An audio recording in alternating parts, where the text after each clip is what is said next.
As the holidays approach, Clark Griswold wants to have a perfect family Christmas, so he pesters his wife Ellen and the children as he tries to make sure everything is in line, including the treehouse decorations. However, things go awry quickly. His hick cousin and his family show up unplanned and start living in their camper on the Griswold property. Even worse, Clark's employers renege on the holiday bonus he needs, and he gets a visit from some of his disagreeable in-laws. Join Monk and Bobby as we talk about this holiday classic. Hey folks, man, this is Monk, and I'm joined as always with my co-host. We got Bobby Blockbuster. Yo, yo, yo, ho, ho, ho.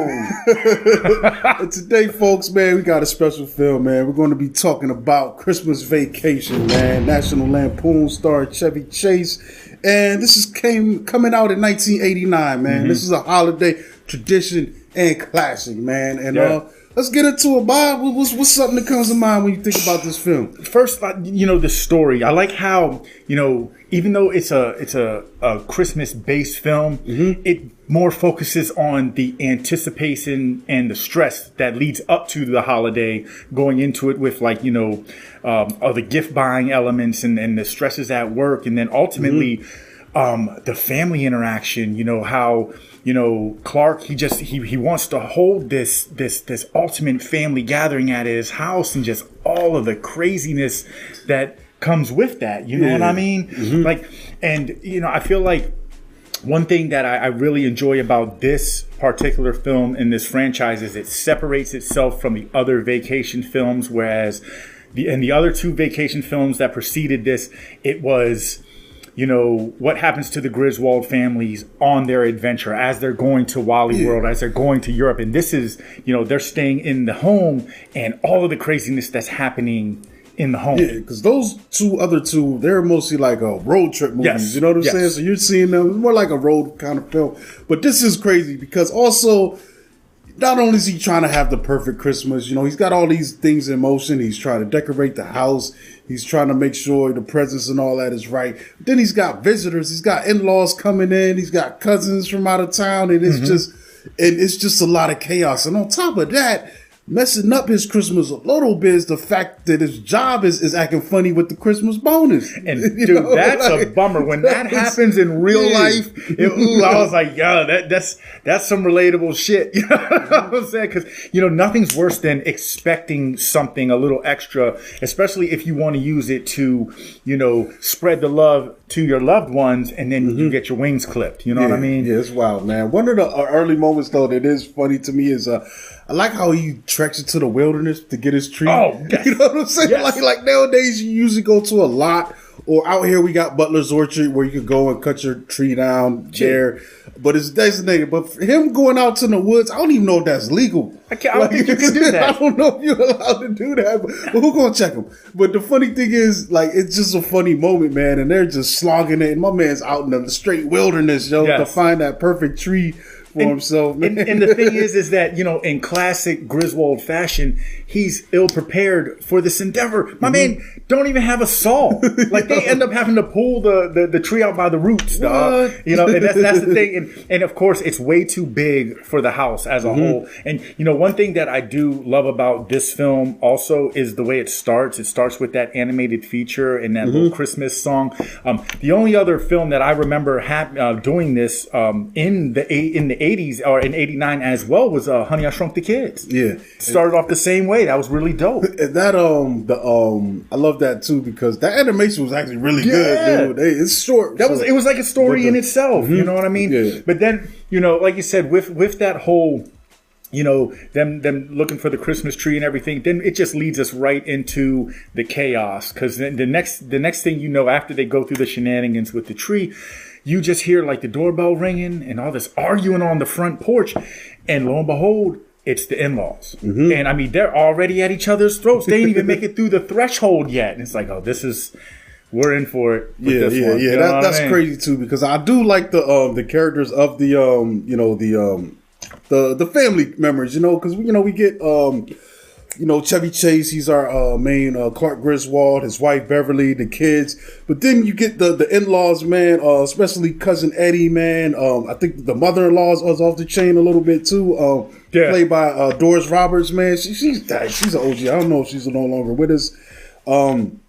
But just that, what you would expect, man. And it's not like you could tell this family loves each other, but there's also these budding personalities that just make you feel like, do they really like each other like that, though? I think you could love someone, but not necessarily like them. Yeah. You know, sometimes, you love them from a distance. Yeah, yeah. What do they say? 2 things in a row, or 3 things in a row you can't pick: your coworkers, your neighbors, and your family. Yeah, you know what I mean? Man, but no, you're absolutely right. Like when it comes to this franchise, it is a Chevy Chase vehicle, so we expect to see him doing what Clark Griswold does. I mean, he's a likable guy for me. Like I love the energy and the effort that he puts towards his family, being a husband, being a father. You know what I'm saying? Even though, he does have his moments where he shows that he is human, especially like whenever he crosses paths with an attractive woman, as if your wife isn't hot. Like, my man loses all focus. You got Beverly D'Angelo at the crib. Yeah. That part got a little unbelievable. Yeah, it's like, come on, dog. Come on. But I like what he brings to it. Ultimately, as the father figure. But for me, what Cousin Eddie brings as Randy Quaid, he is the guy, the most memorable guy on screen. Yeah. You know what I mean? He's dope. I love him in this man. And the thing is, with his character, like, he was such a memorable character and a memorable part of the first Vacation film.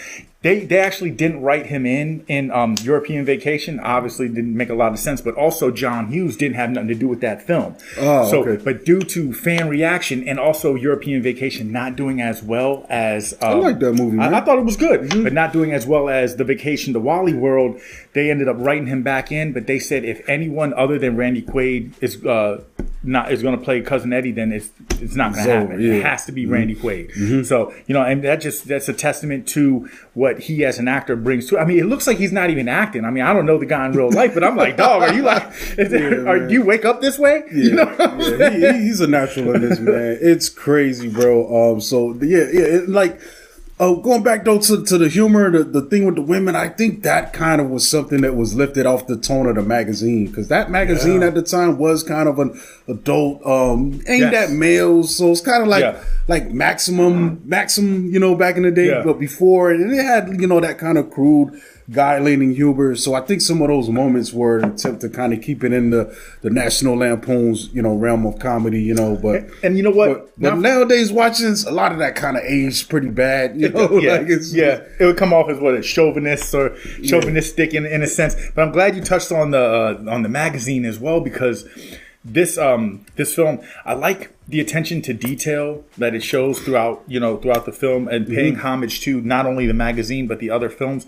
But there's a part where Clark gets stuck in the attic and he pulls out a reel that says Christmas 89 or Christmas 59. Oh, snap. And pretty much what that was the title of the short story that this movie was based on. You know what I'm saying? In the magazine. You know what I'm saying? But then also, like I said, throughout the movie, you see all these other little Easter eggs, like when they're drinking the eggnog, they're drinking out of the Wally World Moose cups. The shoes that Cousin Eddie's wearing, the white patent leather joints, those are the ones that he gave to Clark as a gift in the first one. You know what I'm saying? So there's like a lot of little like tie-ins just to make everything seem and feel cohesive, which I think that was really cool, you know what I'm saying, to do that as well. Yeah, it was cool, man. And then, like, I guess, once you get past the characters, man, it's really a film.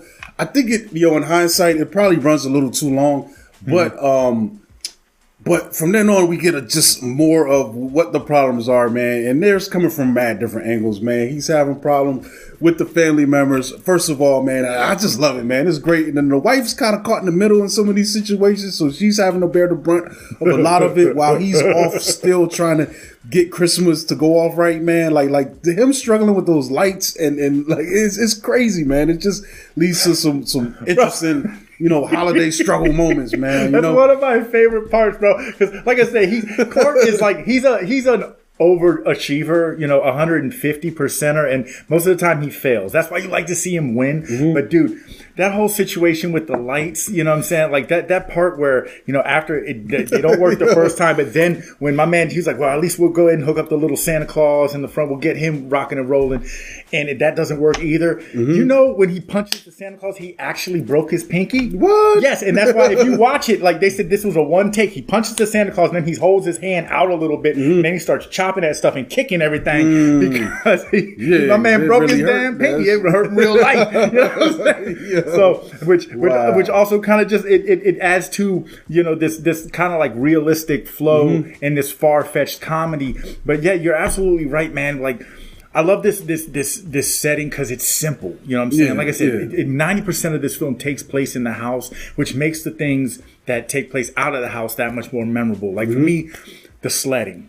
My man goes and he has the bright idea to bring whatever this untested, serial coding that he's working on at his job and decides to spray that on his sled. That's got to be one of the dumbest things you can think of to do. And I mean, you see in the outcome, but man, that shit it gives me belly laughs. It's like, dog, what are you thinking? You know what I'm saying? But it's weird. I kind of wish they did take a little bit more time and could have staged to make it like really him instead of the blue screen kind of thing, where it's like, because it looks a little fake, but I think him with his comedic abilities, he sells it. You know what I'm saying? Yeah. But who knows? It could have been a budget thing or something that involved in that. Yeah, man. But then also like with it being in the house and just all this craziness that ensues. Like I said, it's the house is just kind of like the vessel for all of the craziness and this just strange dynamic of all these personalities. And when you're in those kind of situations, you know what I'm saying, for those that have that big family element, and it's, everybody getting together is a must to do every holiday. I can only imagine how stressful it can be, especially when, personalities clash. Yeah, you know what I'm saying? And it's not like all of a sudden it's him, his wife, and 2 kids, and all of a sudden there's a lot more people in your house, bro, and they all got wants and demands and me first attitudes. And they're not being fully nice about it. They're being about it in a way where sometimes when you're just overly familiar with each other, it's cool if that's one of your friends, you guys got that. But then when you got like it's just 4 or 5 people like this coming at you. Yeah.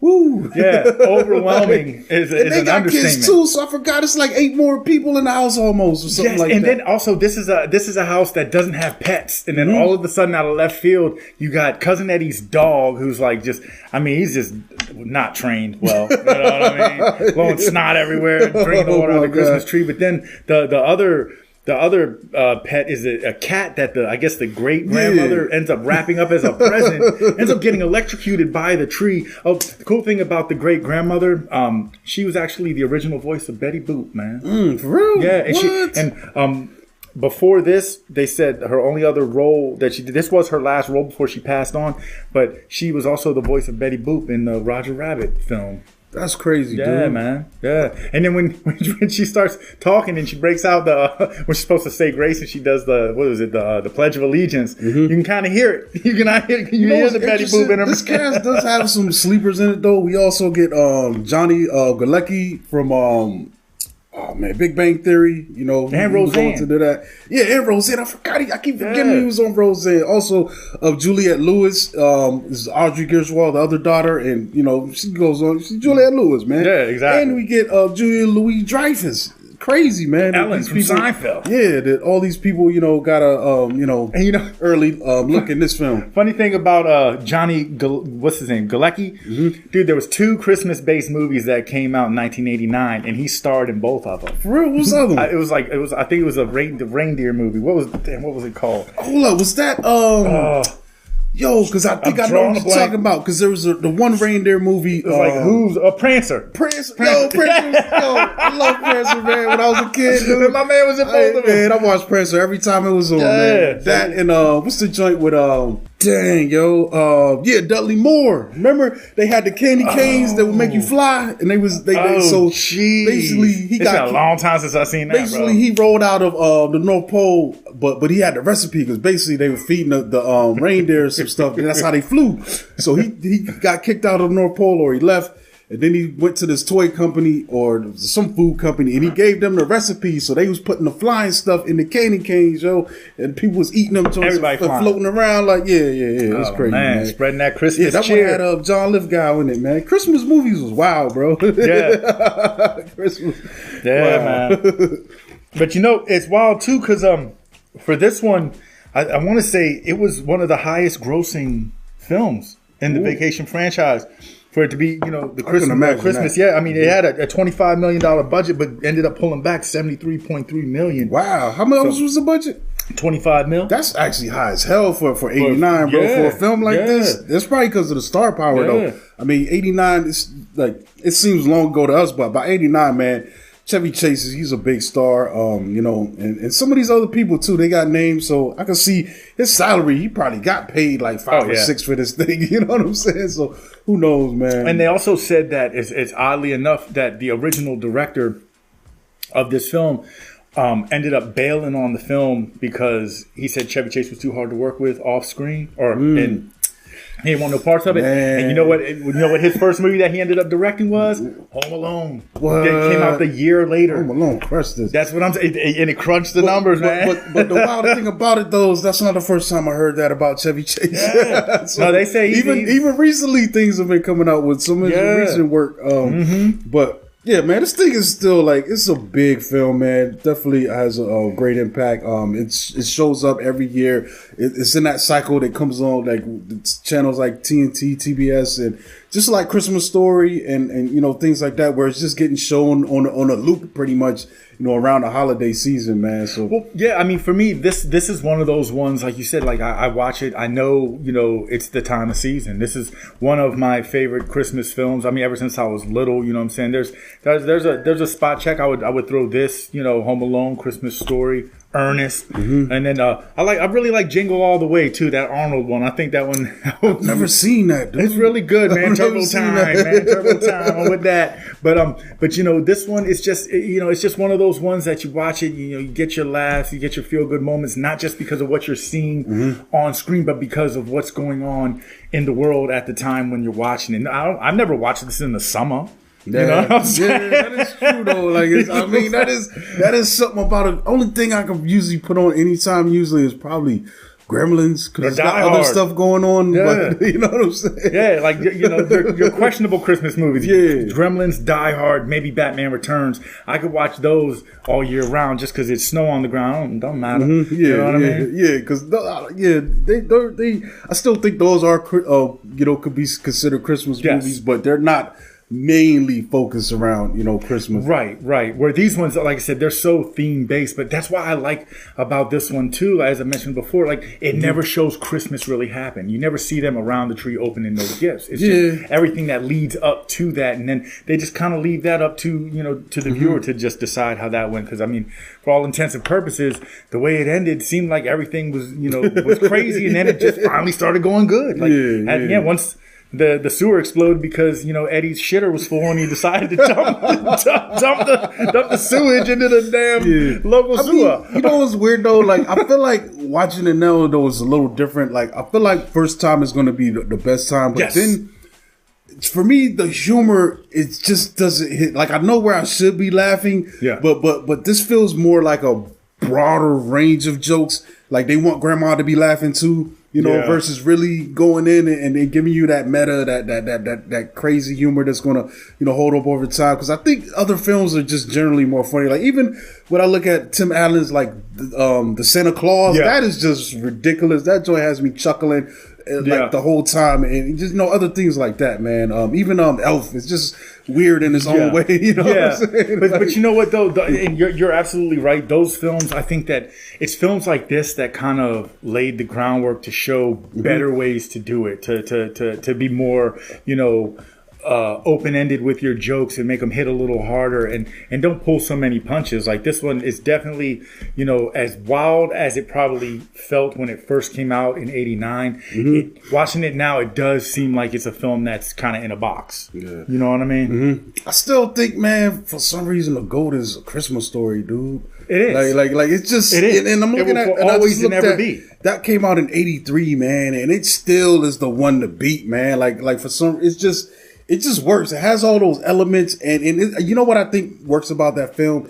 It does a great job of taking you back to being a child. I was about to say, waiting for Christmas. Dude, like you can't, like it's great minds. I was just about to say it does so well because it's told from a child's perspective, and not to take nothing away from the holidays or anyone's holiday cheer, but Christmas time is most magical when you are young. You know what I'm saying? There's so much majestic, magical things going on when you're young when it comes to Santa Claus and all the stories behind it. Cookies taste better, the food, the presents. As you get older, you know what I'm saying, and you transition from knowing what is and what isn't real, and then from being a gift receiver to more of a gift giver, and all of those things. Definitely. And also it has that Rob Reiner touch, man, where you got the narration going on. Like I love the films where you see what's happening, but then it's also being narrated through. You know what I mean? Yeah. It just helps, man. That works. It really does. Works magic, man. I feel like, man, Goodfellas probably picked up cues from A Christmas Story with that narration, because I'm wondering how that would have, even as I've got this Christmas Vacation in the background, watching on the screen, like there's moments where that narration would have really boosted this up at times too, because I think there are some scenes they probably could have trimmed out with Clark interacting with some of the family members, and they're not as popping, they don't have the humor in it, but then there's scenes where I think are important, like when he's talking to his daughter, you know what I'm saying? Yes. And trying to make her feel better about being stuck in this house with all these people and all this craziness.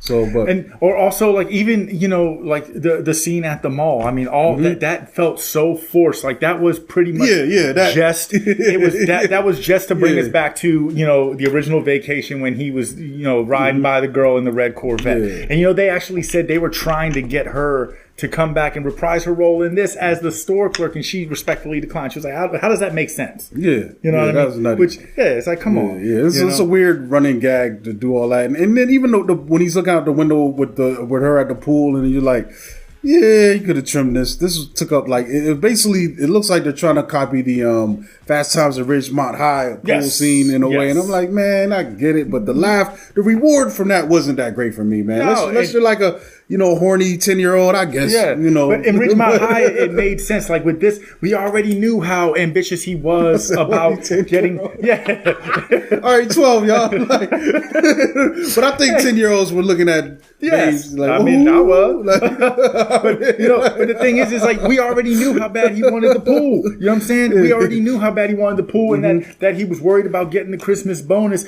We don't need to see him visualizing having the pool. You know what I'm saying? We already know how bad he wants it. But ultimately, though, that wasn't the reason why he wanted it either, man. Not just an old babes that But ultimately, though, I do still love this film. It does have a special place in my heart because of the nostalgic value. You know what I'm saying? Like I said, watching this one, it just brings me back to a simpler time, and it reminds me of the time of year, and that is important enough that a film can do that regardless to how well it ages or things like that. I never watch this and walk away disappointed. You know what I'm saying? I could watch it 20 years from now, and even though the jokes won't hit as heavy as they do now or as they did in the 80s, it's still going to be an enjoyable watch. And I think it's good. Also, even if you're not 100% paying attention, it's good background TV. You could look up at your favorite moments. You got the music going in the background, the Christmas music too. So this is something you put the tree up to, you decorate, or you just kicking back, browsing the internet, but you got this on the side on the TV. Got some spiked eggnog. You know what I'm saying, man? You're relaxing. It's the same thing with Christmas Story. Like, it plays all day long on TBS on Christmas time. Like, I'll have it on in the background. I might sit and watch it from beginning to end one time. But then the rest of the day, it's just on the background. It's just tone setting. You know what I'm saying? Yeah, definitely, man. Well, I think that's it, man. We could probably wrap this one up, man. And make sure you subscribe, man. You like, you turn on notifications, man. I think we got maybe another film too during this Christmas season we're gonna bless y'all with, man. Then it's back to normal, man. Back to business as usual. More crazy mob shit, crazy funny shit, horror shit. We're back on it, man. You know what I'm saying? So just make sure you're enjoying the holidays, folks, man, and reach out to your people. And man, check us out on Instagram, Classic Cinematics, and you can check out the Greater Network stuff on at FTC Net on Instagram, at From Canopy on Twitter, and Monk, you catch me at Monkey Blood, man, on Twitter, man. Instagram. And remember, around this time, the biggest gift is in the giving, not the receiving. Make sure your hearts are in the right place, man. This is Bobby Blockbuster. You can catch me on the next show. You can buy people a mug for Christmas. Yeah, man. Exactly. Everyone wins. The gift that keeps on giving. All right, y'all, man. We out of here, folks. Peace.